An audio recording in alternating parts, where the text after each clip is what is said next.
Geralt is in the tricky position of being someone who is, by nature, a white knight, but by nurture, the opposite.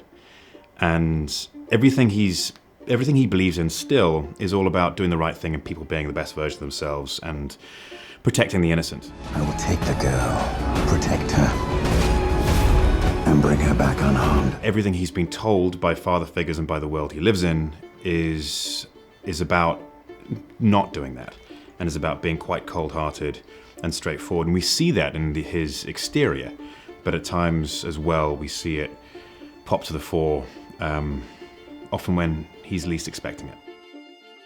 I think the way he survives is by having a dry outlook on the world. You smell of death and destiny. It's onion. He has a very dry sense of humor, which is gallows humor as well.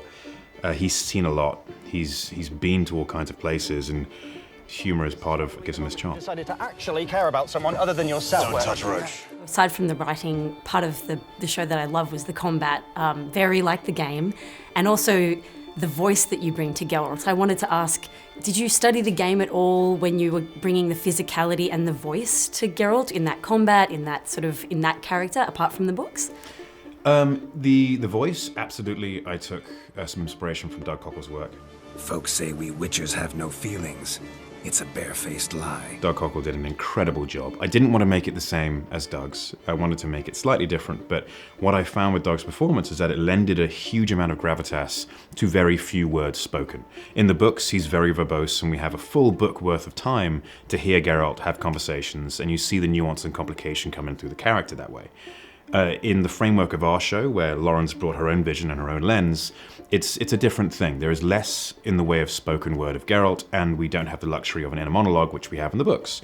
So I wanted every single sentence, every single word he said to carry weight, and I found Doug managed to achieve that in the games. And so for me, I wanted to bring a piece of that as well and make it my own. I didn't want to just copy Doug's work, because Doug's work should remain Doug's, but I definitely drew inspiration from it. And as far as the fighting goes, for me, I just wanted to show a style which was flowing. And yes, there are some similarities to the games, but I didn't deliberately study the games. I took it more from all of my fantasy readings, where you often hear about, if anyone is in a training montage equivalent, they're often being taught how to dance first before they're given a sword. And for me, that's what I wanted to show Geralt as, if you took a sword out of his hand, he would be dancing.